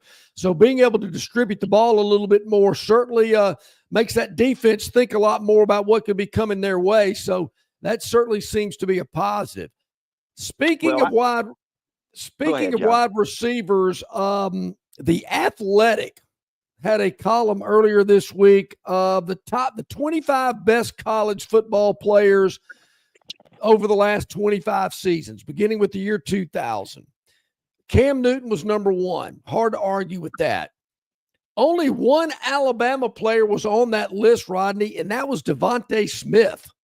Does it surprise you that there weren't more, and was he the right choice? Well, that's a great question. Following it like as closely as we do, obviously, John, there's a bias that, because we see these guys. Yeah. You think back to all the great USC players, even the Miami guys, early on in the early 2000s. And so there's been a ton of great players. Where was Tebow, by the way? Was he in there? He was in the top 10. Well, he had a great impact on college football. There's no doubt. But I think there's players that played at Alabama that were better than him. I mean, now I think Tebow was great. I mean, listen, he was fabulous. But sure. I mean, what you talking about a guy, Derrick Henry, that ran for 2,200? Well, that's the guy that to me sticks out. Where's Derrick Henry on this list? Tebow finished 8th, by the way. But you're right, Rodney. I mean, I'm thinking, Devontae Smith, Heisman winner, I get it. But I'll tell you, Derrick Henry's not on this list. I'll tell you what's a shame. This is, to me, is Tua threw 43 touchdown passes in 2018 playing half games. Half the games. Yeah. He would have thrown 65, close to 70 touchdowns had they let him. You know, he had won the Heisman Trophy. It wouldn't have mattered what they did against Georgia in the SEC championship game when he was injured. Yep. But yeah, no, I mean, it's those things are hard to. I mean, there's so many great players, you know. Well, they certainly are. Barry and I were talking about this earlier in the week, talking about Derrick Henry signed a new deal, 2-year deal. I think he'll be 32 if he, completes this deal, and maybe, I don't know, elects to retire then. But he's been in the league a long time for a running back. Running backs don't normally last in the NFL as long as Derrick Henry's been there. We know Mark Ingram had a long career in the NFL as well. That's not the norm. But you look at all the great running backs that have played in the NFL, from Emmitt Smith to Reggie Bush to Mark Ingram, who had a long, illustrious career, and is the only thing missing for Derrick Henry is a Super Bowl championship, because this guy, Heisman winner, national title winner, just the records he's accomplished in the NFL. To me, the only thing missing is a Super Bowl ring. Yeah, no, I'm with you. I agree. I mean, I think that's a good point. I think too, for some reason, I don't know what you think, but Derrick just doesn't seem to get some of the. I don't know. I'm not saying respect, I know what you're saying. Yeah, but I mean, and I've often wondered why. And, I remember when he came out of high school, I remember interviewing him, and he was really good at humble about it. I just said, hey, because John, he was 6'3", 245 pounds coming out. You don't see running backs like that. Or 6'2", whatever. But I just said, hey, is there a chance you might consider playing linebacker? He looked like he said, no, I don't have any passion for that. He said he wouldn't have played football if he wasn't a running back. Yeah. And so I think a lot of people have there's something in the minds there that people don't really envision him, just whatever. It's his stature. I don't know. It's weird. But maybe he's not looking for the spotlight, the limelight. I mean, he does do a State Farm commercial, but you would think a guy like Henry and some of the highlights we've seen on SportsCenter, that he would be, but maybe that'll come after the fact. Who knows? Maybe, because there's some that are out there now that, they're really branding themselves, and they're appearing at every gala and event there is. Yeah. And that's not Derrick. He's just kind of keeps that nose to the grindstone. His work ethic, his diet. I mean, it's amazing. Some of the stories I've heard about, and I guess that's why he's been so successful and been able to play as long as he has. It's amazing. I mean, he's been very durable. He had an injury early here in his freshman year at Alabama in the spring. But other than that, I don't really remember. And as physical as he runs, the shots that he's taken and delivered. Yeah, sure. It is amazing that his durability. So, but he's headed for the Hall of Fame. That's for sure. No doubt. I mean, with him and Lamar Jackson, you would think that maybe they could make that Super Bowl run. They just got to get through that. Year. Maybe it's this year. Maybe so. I mean, I think the Chiefs are kind of getting a little old. I'm not sure Buffalo. I think they're jinxed. Even though I did see earlier this week, Buffalo is a favorite in every game this year. Wow. Every one of their games, they are a favorite right now. If you wanted to bet on Buffalo right now today, they even play Philadelphia in the regular season. I think they're 2.5-point favorite against the Eagles as of today. But will they win it all? I'm not so sure they will. Well, John, let me just go. But sometimes it comes down to one play. Yes. And you remember the tight end dropping the ball. Oh, I mean, what else could Lamar Jackson have done? He could have handed it to him. It couldn't have been any better. Yeah. So I mean, sometimes it comes down to just one play that makes a difference in a season, winning a championship, not winning it. And maybe that was it last year for them. Maybe so, but they got a lot at their disposal. I wouldn't bet against them, no doubt. Well, Rodney, it's always a lot of fun. I know we could talk all day. We say that all the time, and I know as we get into the summer months, we're going to be reminiscing a lot more about the history of Alabama football. That's always a lot of fun, but let our listeners know how they get involved with Tider Insider, TiderInsider.com, Tider Insider TV. Obviously, your book, people need to certainly get a copy of that if they've not already done so. So much going on. Tell everybody how they can be a part of Tider Insider. Yeah, it's titerinsider.com. It's only $48 a year. You can get instant access with your credit card, or if you prefer, there is an address there to send a check. And of course, that gives you all our premium information, but also included in that is our all sports forum. That's our community there of Alabama fans. It's really nonstop there on titerinsider.com. And also, John, let me just quickly say, we had a in-depth look at this recruiting class that Alabama brought in that went through spring practice here the other day, but we kind of went through that and had some things and some notes about the team. So it's those types of things that we have there on titerinsider.com. Extremely informative. I highly recommend it. Been a part of TI since they launched. How many years ago has that been, Rodney? Well over 30, I believe. I believe so. Well, I guess Rodney, but yeah, go make sure you check it out. Titerinsider.com. All right, got to take a break. When we come back, what did the Phantom do? What did the Phantom do yesterday? And who's the Phantom's daily dog for today? We will reveal that. Brian Reynolds, director of golf at RTJ Cambrian Ridge, going to hop on for a couple of minutes to get you updated on what's going on down there and invite you to come see him and play a fabulous golf course there at Cambrian Ridge in Greenville. And, of course, Gurn Jr.'s Victoryland 777 topic wheel. We got that coming up, too. Chris, get ready. It's coming. We appreciate it. Thanks for everybody on our River Region Straw chat line. Thanks for everybody that is on our Marguerite's Exquisite Jewelry email inbox, Longshore McKnight at gmail.com. Let's take a quick bottom of the hour timeout.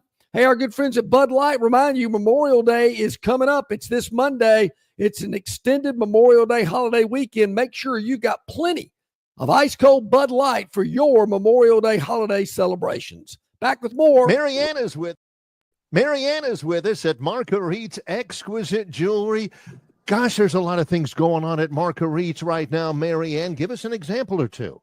Sure. Okay. Well, it's crazy. Tons of things are going on. We've got graduations coming up, lots of different anniversaries. We've had tons of upgrades or people getting engaged. Of course, Marguerite's has an amazing selection of diamonds, loose and mounted. We've had some people wanting to come in and needing to get engaged on the spot almost. And guess what? We have an in-stock jeweler, so we can make that happen for them.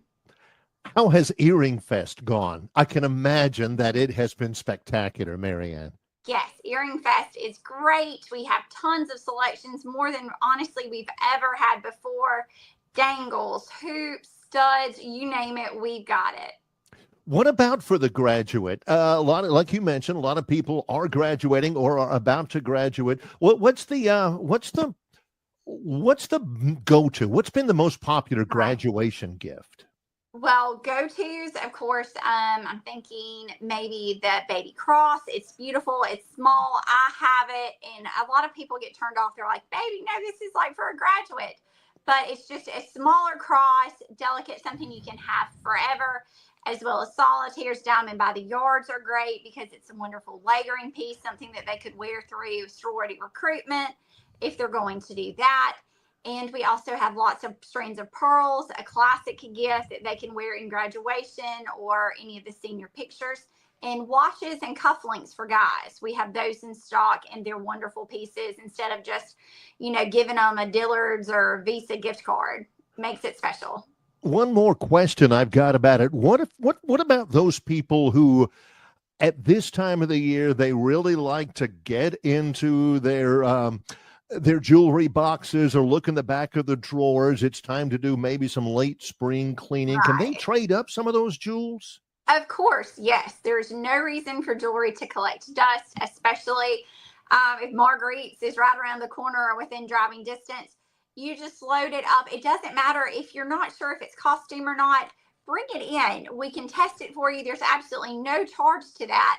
And then we'll give you an amount that we can write you a check for, or you get times and a half if you want to trade those items in and get something new, or we can always renovate those pieces and make a custom piece like we did for your sweet wife. Yeah. And so it'll be a piece that they could wear and always treasure.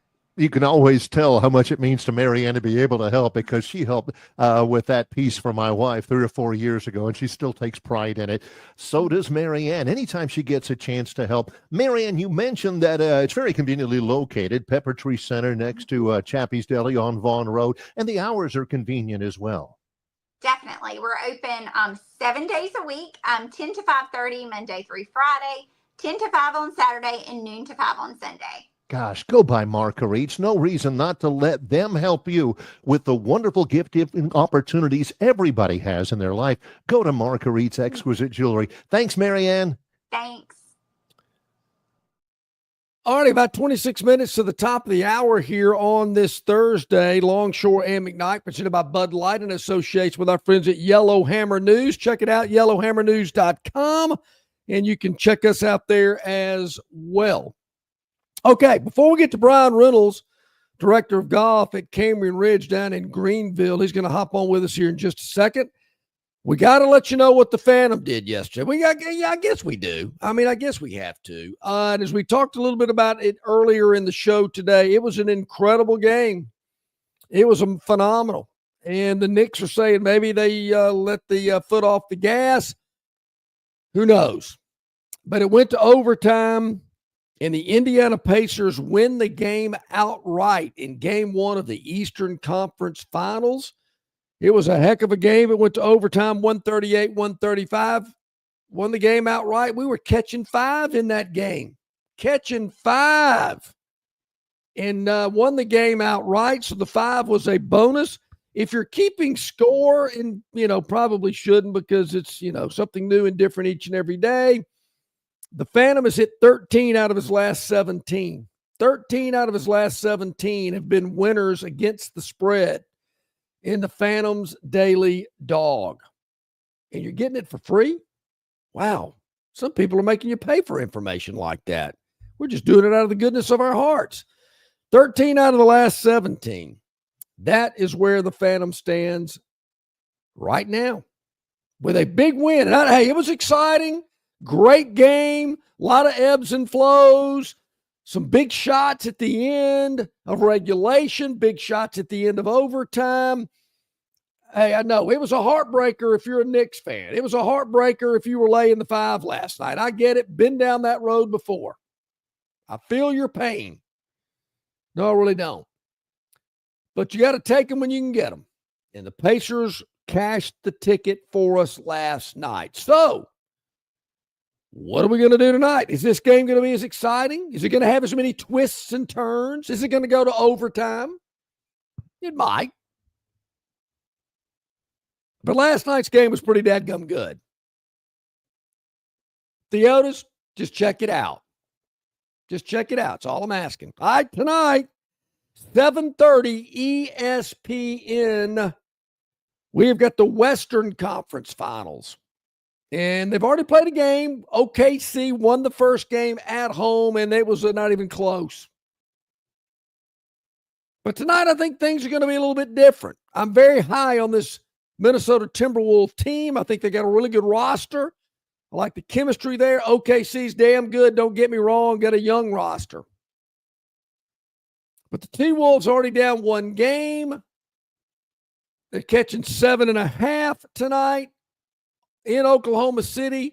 Are they going to win the game outright? I don't think so. They might. I don't think they are. But can they keep it within the 7.5? Yes. I believe that they can. There again, a little embarrassment, bad taste in their mouth from what happened earlier this week when they were routed in game 1. I think this game's a lot closer. So we're taking the Minnesota Timberwolves plus 7.5 tonight, game 2 of the Western Conference Finals. There you have it, the Phantom's Daily Dog for Thursday.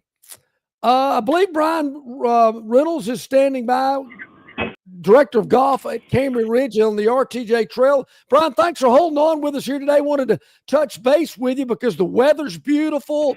Memorial Day holiday weekend coming up. Like all of our listeners to see that at Cambrian Ridge. That's right. We got it. We got a big weekend this weekend. We host our 27th annual Father-Son Championship. So unfortunately, we're closed to the public Saturday, Sunday, but we'll have tee times available Monday. Just give us a shout and we'll get you some tee times. Yeah, I know you will, Brian. I'm glad you brought up your father-son event. This is an annual event that you've been having for years and years. And I know people come from all over the country to play in this event. That's right. We typically have 17, 18 states represented. I'm sorry. It's a two-man team, father-son team, and like I said, this is our 20th year. It's an event.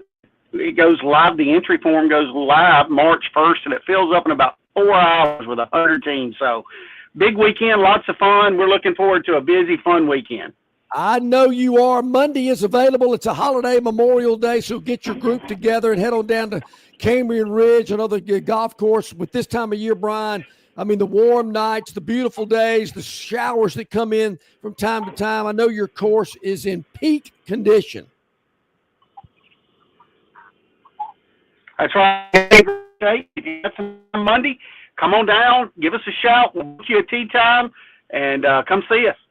Yep, rtjgolf.com/Cambrian Ridge, or just give the pro shop a call, and they will hook you up. Great food, great drink, great merchandise, great apparel, and fabulous golf at Cambrian Ridge. Brian, thank you so much, my friend. We'll talk again soon. Thanks, guys. All right, thank you, buddy. Brian Reynolds checking in with us today. I always appreciate his time. Very busy today. And I got to tell you, they started this father-son event, as he mentioned years ago. It fills up quickly, and they've got teams coming from states all across this great country. I think he said 17 states are represented this year in this big father-son event down in Greenville at Cambrian Ridge. So that'll be a lot of fun. Great event, great tournament, and you need to get down there yourself. Maybe you head down there on Monday for Memorial Day. And we will not be on the air on Monday. No big deal. It's okay. You got to spend some time with your family as well. And we'll be back on Tuesday for that. So also tomorrow is a big day. And I hadn't heard from Robbie all week. And Robbie, it's usually about the time you get up. It's about right now. Maybe you watch us later in the day. That's fine. A lot of people do. We really appreciate that. We understand, obviously we broadcast this live from 7 until 9 a.m., but people watch it throughout the day. And we greatly appreciate that. Nowadays, content is there for the consumer to be able to view it and listen to it, consume it, if you will, on their time, their timetable. Unlike, shows that come on at a specific time, and that's when you've got to listen or view it. It's kind of how we did it back in our old medium. Now you watch it whenever you want to, at your convenience. Whether it's live right now, we greatly appreciate all of our viewers and listeners that watch us live.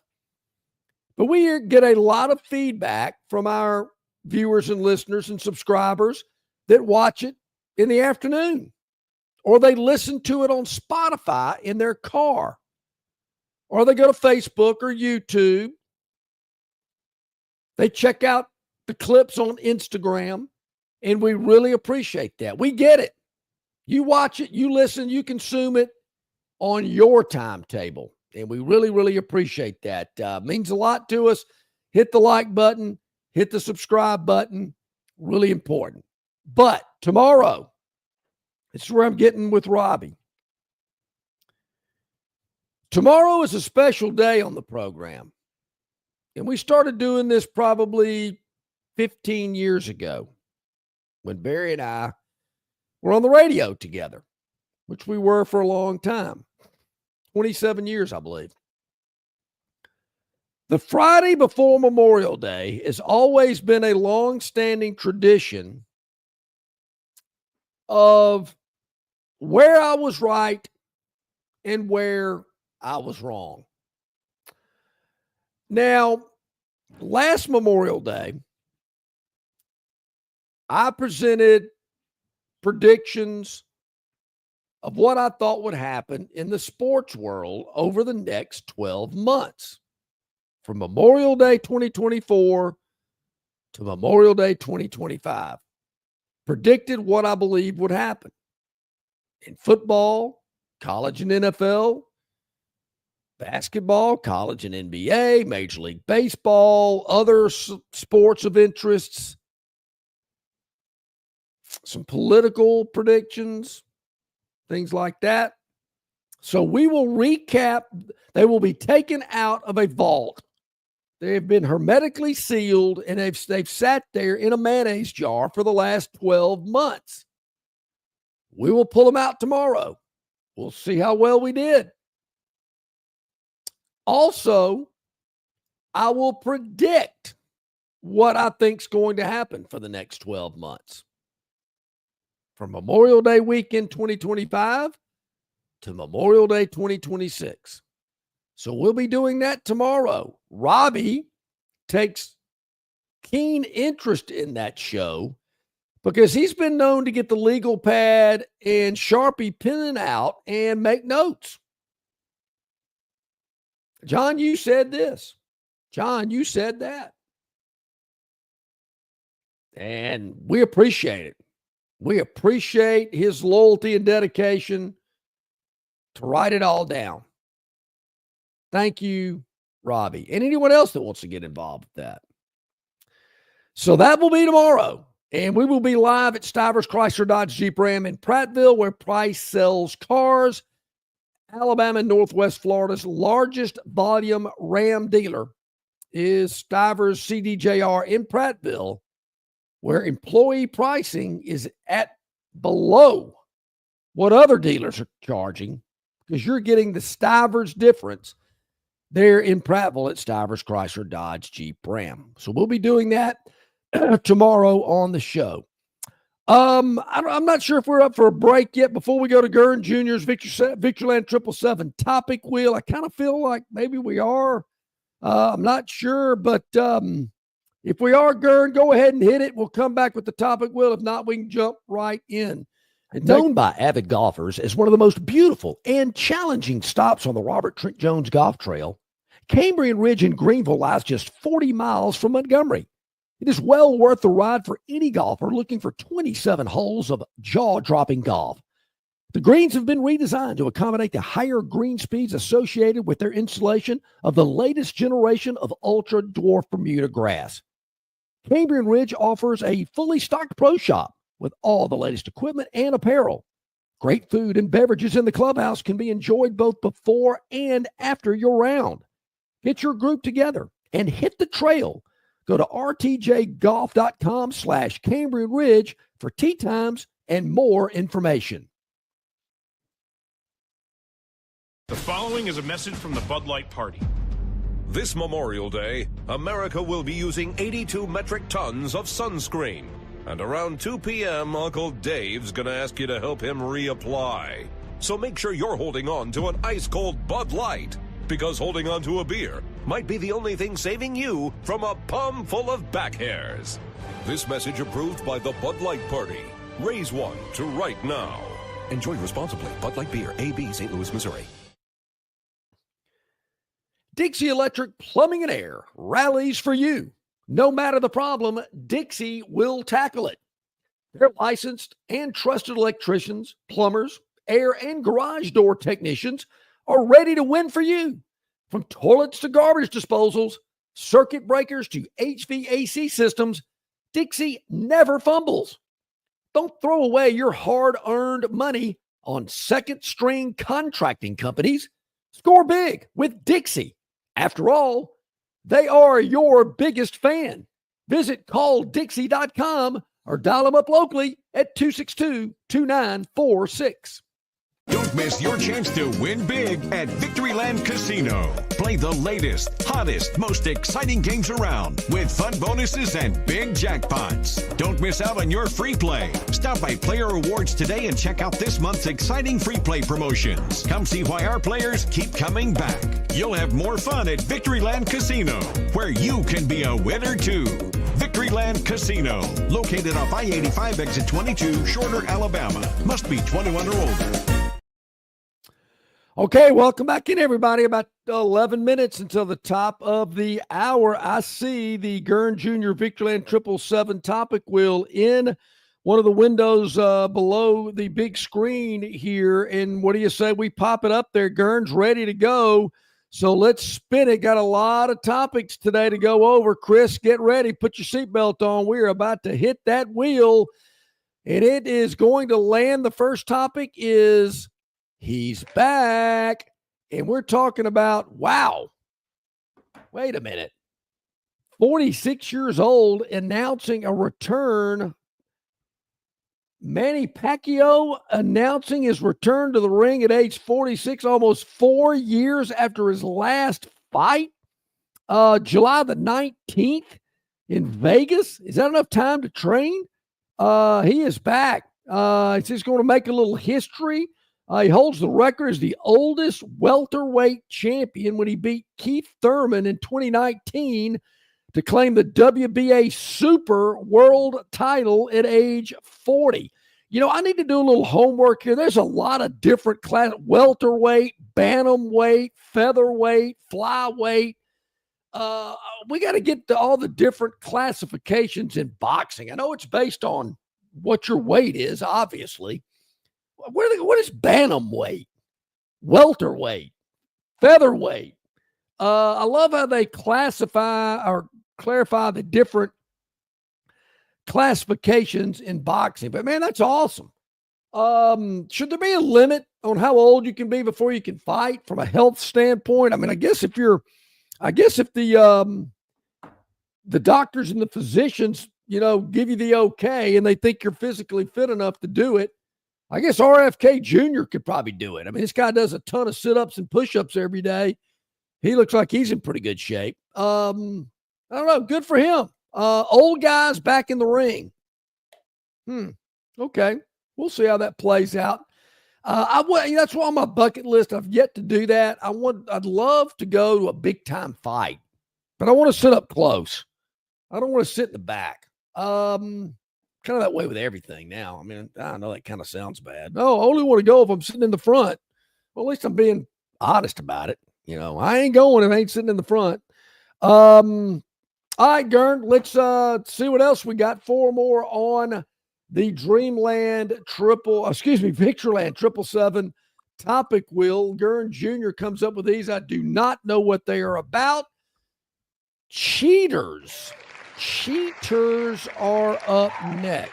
Cheaters. Is this like a reality show on MTV or something?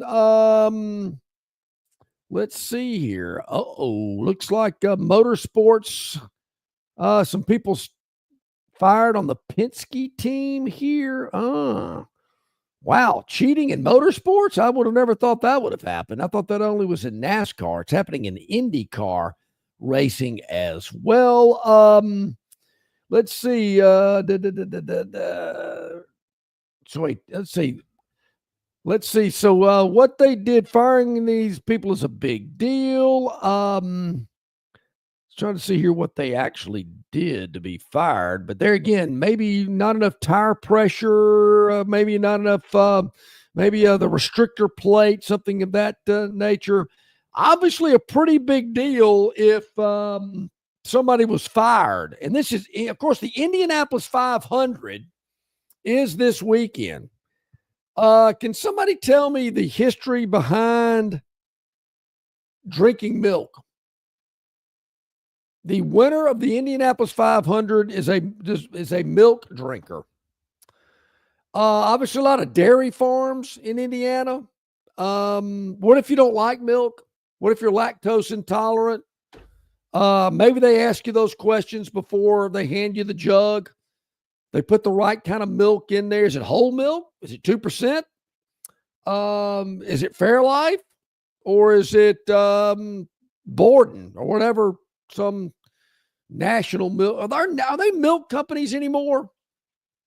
You know, when I think about it, you got all these frou-frou milks, you know, the Fairlifes and the organic and omega-3 stuff and, you know, whatnot. Then you got the store brand, like Publix brand.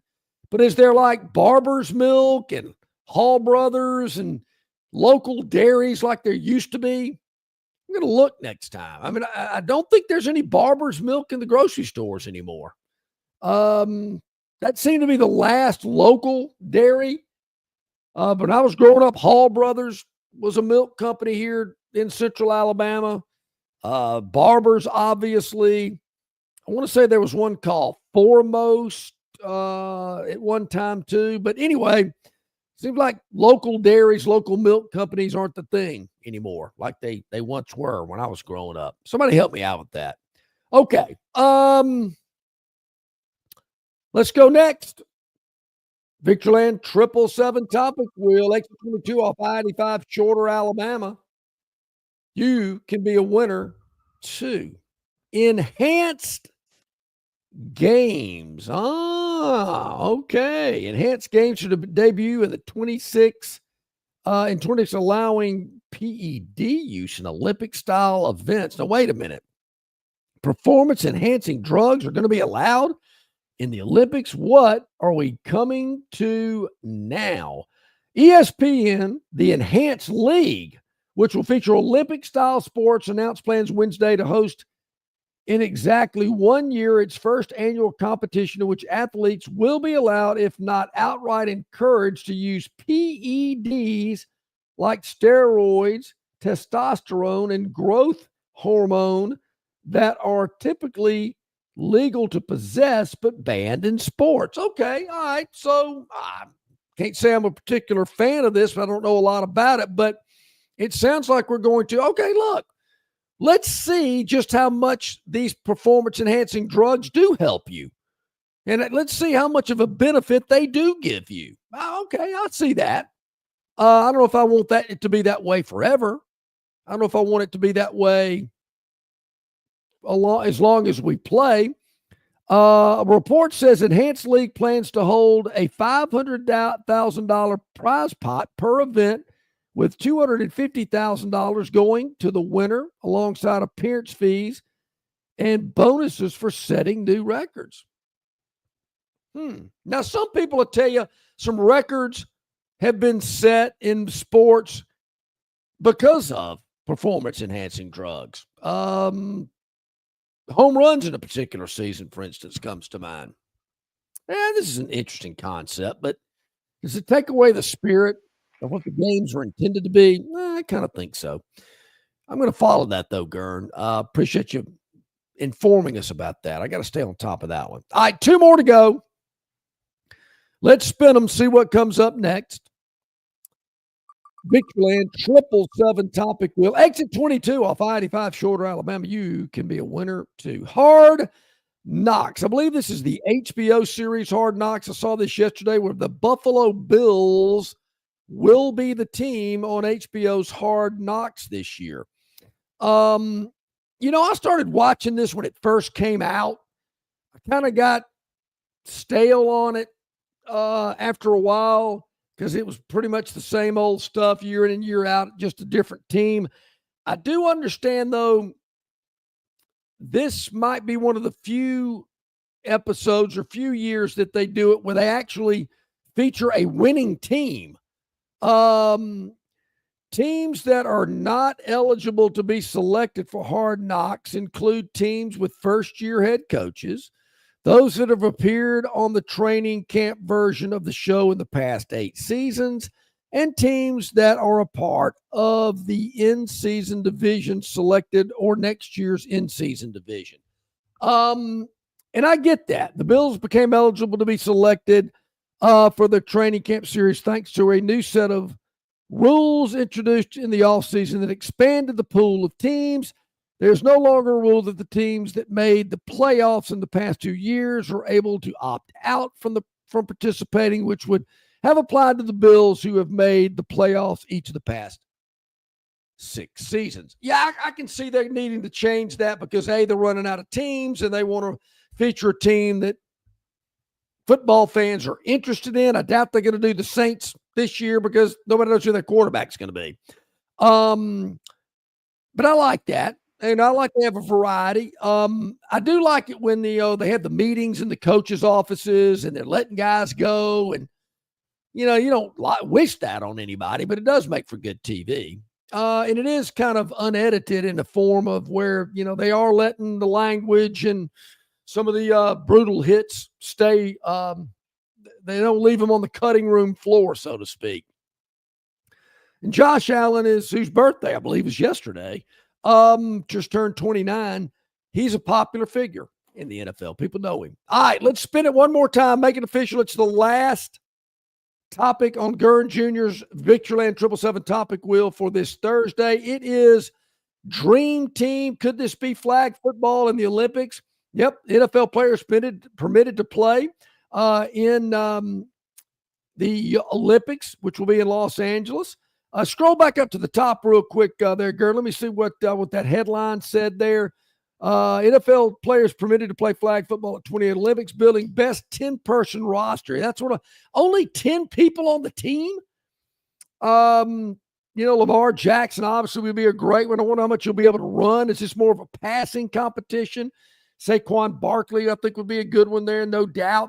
When I was in school, intramurals, we played flag football, but it was 11-man teams. You had linemen blocking for you. It got a little rough and physical, some injuries, so they scaled it back to, I think, 7 or 8-man teams, something like that. But I'm looking forward to it. I believe the Americans have a huge advantage in this because not only are there NFL players, but this is an American sport. And you see some of the players that are being listed. Patrick Surtain, who played at Alabama, is one of the guys that possibly could be listed. Is it 10 on offense and 10 on defense, or do you play both ways?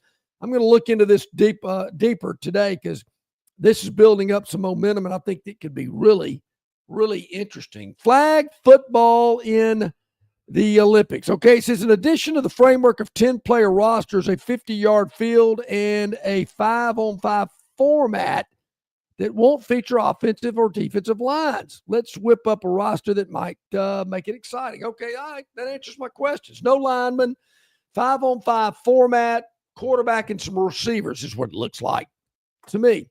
We'll check it out. We'll keep you up to date on that. All right, we're wrapping up this Thursday show. We really appreciate Gurn Sr. hopping on earlier today. Rodney Orr, the Tider Insider, brought to you exclusively by our friends at the Destin Connection Seafood Market. Hey, for your Memorial Day holiday, make sure Destin Connection is a part of it. Go by today or call ahead, 288-4272, and David and his staff will have your order ready for pickup, whether it's crawfish, shrimp, the fresh oysters, you name it. They've got it there for you. Delivery's coming in daily. So why not have a great Memorial Day cookout, boiling some shrimp, maybe charring up some oysters, maybe a crawfish boil, whatever you might want, or just some of that great seafood from the display case. You can fry it up, and it will be tasty for your Memorial Day gathering. 3750 Norman Bridge Road, or as I mentioned, call ahead, 288-4272, and your order will be ready for pickup. Hey, have a great day, everybody. Thank you so much for checking us out. Also, check us out at yellowhammernews.com. We're back tomorrow. Where I was right, where I was wrong. We'll do that on tomorrow's show as we broadcast live from Stivers Chrysler Dodge Jeep Ram. Have a great day, everybody. Thank you for supporting us. Hit the like button, hit the subscribe button, and we will talk to you tomorrow.